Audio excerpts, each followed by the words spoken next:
আসসালামু আলাইকুম ওরহমতুল্লাহি ওবরাকাতু। দেশে এবং প্রবাসে যে যেখান থেকে আজকে আমার এই ভিডিওটি দেখছেন এবং আগামীতে দেখবেন, সকলকে জানাই আমার পক্ষ থেকে আন্তরিক শুভেচ্ছা এবং মোবারকবাদ। আসলে হঠাৎ করে টঙ্গী ইজতেমা ময়দানে আসার কারণ হচ্ছে, আপনারা সকলেই জানেন যে গত 17 তারিখ রাত 3টা বাজে সাদ সাহেবের অনুসারী এবং জুবায়েদ সাহেবের অনুসারীদের ভিতরে একটি হতাহতের ঘটনা ঘটে। সেখানে 3জন ভাই শহীদ হন। তাদের মৃত্যুর পরে ইজতেমা মাঠের সার্বিক পরিস্থিতি এবং আইন শৃঙ্খলার কী অবস্থা, এটি দেখানোর জন্য মূলত আজকে আমি আপনাদের সাথে যুক্ত আছি সরাসরি টঙ্গী ইজতেমা ময়দান থেকে। আমি আপনাদেরকে দেখানোর জন্য চেষ্টা করছি। আপনারা দেখতে পাচ্ছেন যে ইজতেমা মাঠের যে সার্বিক নিরাপত্তা এবং বর্তমান যে অবস্থা, ইজতেমা মাঠের চতুর্দিক দিয়ে গেটগুলোর সামনে সে আইন শৃঙ্খলা রক্ষাকারী বাহিনী তথা পুলিশ, সেনাবাহিনী এবং র্যাবের সদস্যরা নিরাপত্তা দিয়ে কাজ করে যাচ্ছেন এবং তারা মানুষদেরকে বোঝানোর জন্য চেষ্টা করছেন যে যাতে করে আর একটি প্রাণও না যায়, আর একজন ভাইও যেন এই পৃথিবীর মায়ের ত্যাগ না করেন, আর একটা পরিবারও যেন তার অপরজনক্ষম একজন ব্যক্তিকে না হারায়। এটির জন্যে বর্তমানে মানুষকে বোঝানোর কাজ করতেছে সেনাবাহিনীর টিমগুলো। এবং আপনারা জানেন যে আজ 18 তারিখ আজকে সাতপন্থী এবং জোবায়েরপন্থীদের সাথে স্বরাষ্ট্র মন্ত্রণালয় তথা আরও 6টি উপদেষ্টা মন্ত্রীর সাথে কথা বলে ইজতেমাটা কবে কিভাবে হবে ডেটের একটা বিষয়ে ফয়সালা হওয়ার কথা ছিল। এবং সেখানে এখন যেহেতু পরিস্থিতি ভিন্ন, এই জন্য সেখানে গুরুত্বপূর্ণ মিটিং চলতেছে। এই মিটিংয়ের পরেই সিদ্ধান্ত হবে যে ইজতেমার ময়দানটা কাদের দখলে থাকবে। যদিও বা এখন ইজতেমার ময়দান দখলে নিয়েছেন সাতপন্থীরা। তো স্বরাষ্ট্র মন্ত্রণালয় থেকে যে সিদ্ধান্তটা আসছে, আমরা সেই সিদ্ধান্তের জন্য অপেক্ষা করে আছি যে সেখান থেকে দুই পক্ষে মিলিত হয়ে যে সিদ্ধান্তটা দেবে সেটি পালনের জন্য দুই পক্ষের অনুসারীরা বাধ্য থাকবে।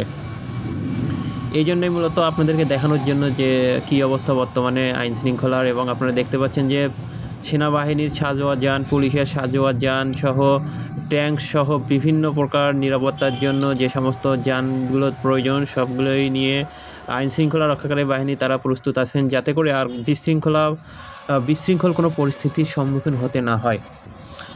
আমি আপনাদেরকে দেখানোর জন্য চেষ্টা করছি যে দেখুন যে অত্যাধুনিক যে প্রযুক্তি বা সেনাবাহিনীর ট্যাঙ্ক, জল কামান এবং সেনাবাহিনীর সদস্যরা নিরবচ্ছিন্নভাবে তাদের দায়িত্ব পালন করতেছেন। এবং ভিতরে যে মানুষ আছে তারাও বলতেছে যে সাদ সাহেবের অনুসারীরা যে তাদের আমিরের পক্ষ থেকে যে বক্তব্য আসবে সেই বক্তব্যটাই তাদের বক্তব্য। তাদের আমির যদি তাদেরকে ইজতেমা মাঠ থেকে চলে যেতে বলে তাহলে তারা চলে যাবে। এই মুহূর্তে বর্তমানে ইজতেমা মাঠের সার্বিক পরিস্থিতি এটাই যে ইজতেমা মাঠের প্রত্যেকটা গেটে আইন শৃঙ্খলা রক্ষাকারী বাহিনী তথা সেনাবাহিনীর সদস্যরা সাধারণ জনগণকে বোঝানোর জন্য চেষ্টা করতেছেন যাতে করে আর কোনো উচ্ছৃঙ্খল পরিস্থিতির সৃষ্টি না হয়। আমি আপনাদেরকে দেখানোর জন্য চেষ্টা করতেছি যে ইজতেমা মাঠের বিশেষ করে আপনি টঙ্গী থেকে কামারপাড়ায় যাওয়ার যে রোডটা, এই রোডেই গতকালকে মারামারির সূত্রপাত হয়।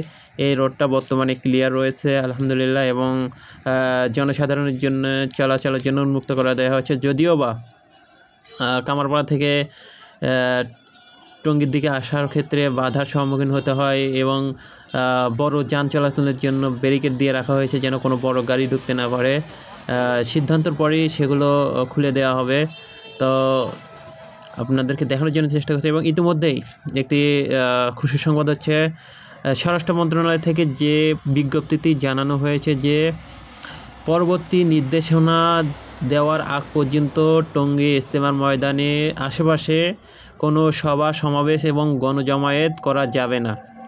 এই একটা বিজ্ঞপ্তি আপনার পাশ করা হয়েছে। তাই এরই প্রেক্ষিতে আইনশৃঙ্খলা রক্ষাকারী বাহিনী তথা সেনাবাহিনীর সদস্যরা মাঠের ভিতরে যারা আছেন, যে সমস্ত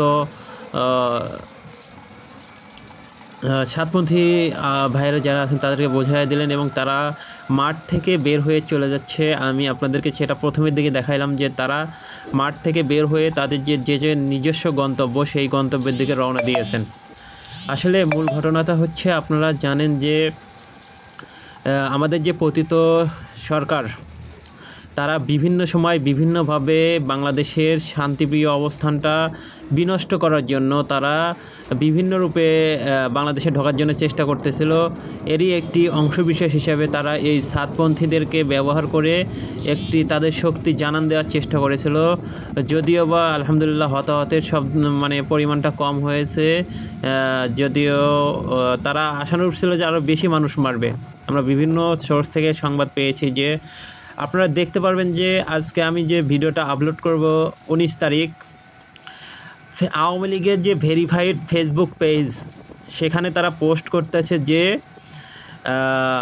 সাতপন্থীদেরকে জোবায়েরপন্থীরা মারধর করেছে এবং 4 জন শহীদ করেছে। আচ্ছা, কত বড় প্রোপাগান্ডা, কত বড়! ওদের লজ্জা থাকা উচিত। সামান্যতম মনুষ্যত্ব এবং বিবেক থাকলে এরা বাংলাদেশ নিয়ে আর কোনো অপপ্রচার করতো না। আমি আপনাদেরকে দেখানোর জন্য চেষ্টা করছি। আমি এখন আমার বাসার দিকে আসলাম টঙ্গী ইসলাম মাঠ থেকে। এই যে কামারপাড়ার যে বর্তমান ব্যারিকেড, এই ব্যারিকেডটি দেখাচ্ছি যে এখন কিভাবে মানুষ জনগণ যাতায়াত করতেছে। এই যে এখান থেকেই মূলত যারা টঙ্গী স্টেশন থেকে আসতেছেন, কামারপাড়া ব্রিজ থেকে রিক্সা ঘুরিয়ে দেওয়া হচ্ছে এবং ওই পার থেকে কামারপাড়া ব্রিজ এবং টঙ্গী স্টেশন রোড পর্যন্ত শুধু রিক্সা যাতায়াত করতে পারবে, এই জন্য ব্যারিকেডটা খুলে দেওয়া আছে। বাকি তো কোনো যান চলাচলের অনুমতি নেই। আপনাদেরকে এইটাই দেখানোর জন্য চেষ্টা করলাম যে বর্তমানে